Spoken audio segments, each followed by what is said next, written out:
توحید اسماء و صفات پر اہل سنت کا منہج بڑا واضح ہے۔ ہم کتاب و سنت میں جو کچھ وارد ہوا اس پر ایمان لاتے ہیں۔ جیسے وارد ہوا اس کے ظاہر پر اور اس کا ظاہر جن معانی پر دلالت کرتا ہے اس کو اسی طرح مانتے ہیں۔ ایسی تعویل نہیں کرتے جو اس کے معانی کے خلاف ہو، اور نہ ہی ان کے الفاظ اور ان کی دلالت پر کوئی رد و بدل کرتے ہیں، بلکہ اس کو اس کی اصل حیثیت پر رہنے دیتے ہیں۔ اللہ کے اسماء و صفات مخلوق کے مشابہ نہیں۔ ارشاد باری تعالی ہے لیس کمثلہ شیء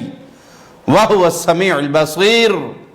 اس کے مثل کوئی چیز نہیں اور وہ سننے والا دیکھنے والا ہے۔ اللہ تعالیٰ کے اسماء و صفات کو ثابت کرنے کے سلسلے میں کتاب و سنت کے جو دلائل ہیں ہم اس سے تجاوز نہیں کرتے، لہذا جو اسماء و صفات اللہ اور اس کے رسول نے ثابت کیے انہیں ثابت مانتے ہیں، اور جس چیز کی اللہ اور اس کے رسول نے نفی کی اور جس سے اللہ اور اس کے رسول نے خاموشی اختیار کی، جس کی نفی کی اس کی نفی کرتے ہیں، جس پہ خاموشی اختیار کی شریعت نے ہم اس پر خاموش رہتے ہیں۔ ہم یہ اعتقاد رکھتے ہیں کہ اسماء و صفات کے ضمن میں آنے والی آیات یہ متشابہ آیات نہیں بلکہ محکمات ہیں، جن کا معنی سمجھا جا سکتا ہے، جن کی تفسیر کی جا سکتی ہے۔ لہذا ہم ان آیات کے معنی و مفہوم کو اللہ کے علم کی طرف نہیں سونپتے کہ اللہ ہی جانتا ہے اور ہم اس کے نہ معانی جانتے ہیں اور نہ ہی اس کی تفسیر جانتے ہیں، جیسے کہ بعض لوگ اس روش کا شکار ہوئے اور جھوٹ کی بنیاد پر انہوں نے یہ ناواقفیت کی بنیاد پہ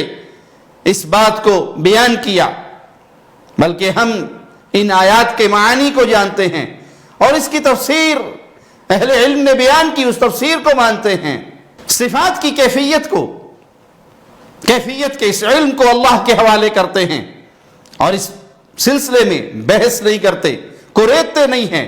اللہ کی صفات اس کی کیفیت کیا ہے ہمیں اس کا علم نہیں دیا گیا، اس کا علم اللہ کے حوالے جیسے شریعت نے بیان کیا ہم ویسے اس پر ایمان لاتے ہیں۔ بعض لوگوں نے تمام اسماء و صفات کا انکار کیا اور بعض نے کچھ کا انکار کیا۔ ان میں ایک گمراہ فرقہ جہمیہ کا ہے، یہ جہم بن صفوان کے طرف منسوب لوگ ہیں، یہ لوگ تمام اسماء و صفات کا انکار کرتے ہیں۔ اسی طرح معتزلہ،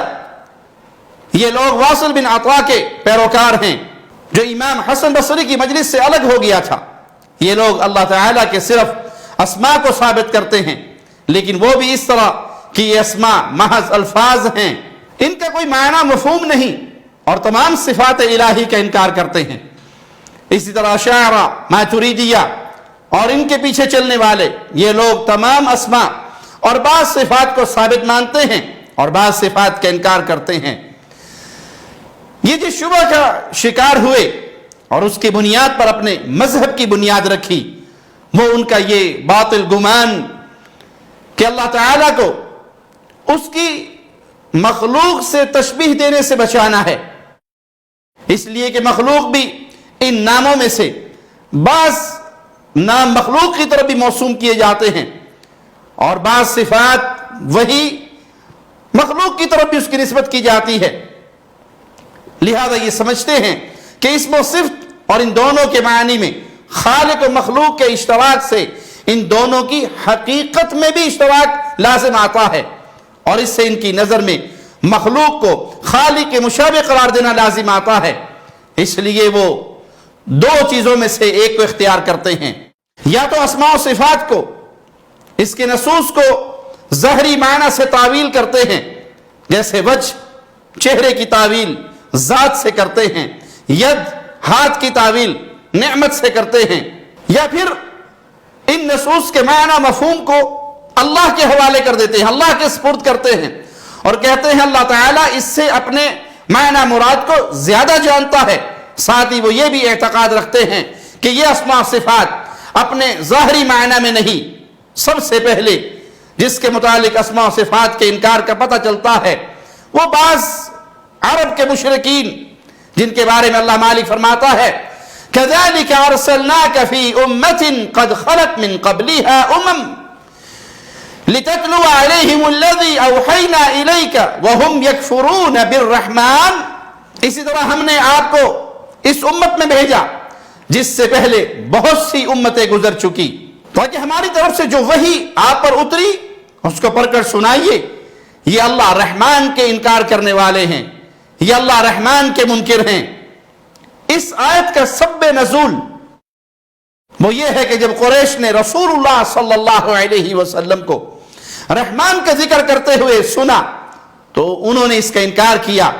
اس پر اللہ مالک نے پھر یہ آیت نازل فرمائی وَهُمْ يَكْفُرُونَ بِالرَّحْمَانِ، یعنی یہ لوگ رحمان کا انکار کرتے ہیں۔ علامہ ابن جریر رحمہ اللہ نے بیان کیا کہ صلح حدیبیہ کے موقع پر جس وقت کاتب نے اس صلح کے معاہدے کو لکھا جو نبی کریم صلی اللہ علیہ وسلم اور کفار کے درمیان طے پایا تھا، اور اس میں لکھا ہوا تھا بسم اللہ الرحمن الرحیم، تو قریش نے کہا ہم رحمان کو نہیں جانتے۔ ابن عباس رضی اللہ عنہما سے روایت ہے کہ رسول اللہ صلی اللہ علیہ وسلم سجدے کی حالت میں دعا کرتے اور آپ فرماتے یا رحمان یا رحیم، تو مشرکوں نے کہا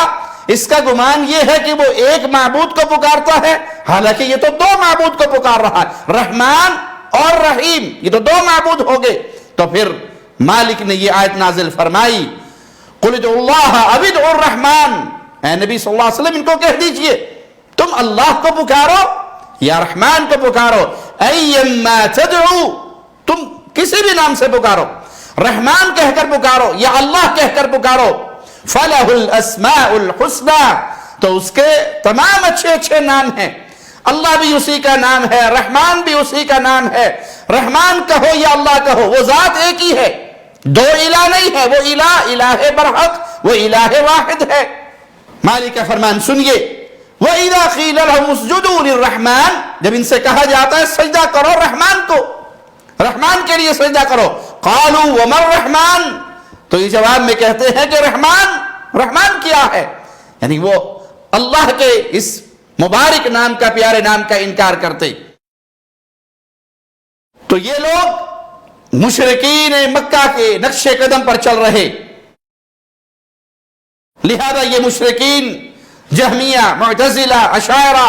اور اسی طرح جو بھی یہ مذہب کو اپناتا ہے تو ان کے اصل اسلاف وہی ہے جو اللہ کے پیارے ناموں کا انکار کرتے تھے۔ اہل سنت اللہ کے ناموں کو جو اللہ نے اپنے لیے ثابت کیے یا رسول اللہ صلی اللہ علیہ وسلم نے اللہ کے لیے ثابت کیے اس کو تسلیم کرتے ہیں، اور جو اس میں کجروی کرے، جو اس میں انکار کرے تو وہ یاد رکھے کہ وہ کن کے مذہب پر چل رہا ہے۔ رب کی اسماء کا انکار کرنے والے اصل لوگ ابتدا میں کون تھے؟ تو اہل سنت کا عقیدہ بڑا واضح ہے کہ ہم توحید اسماء و صفات پر ایمان لاتے ہیں جیسے شریعت کو مطلوب ہے۔ جو نام اللہ مالک نے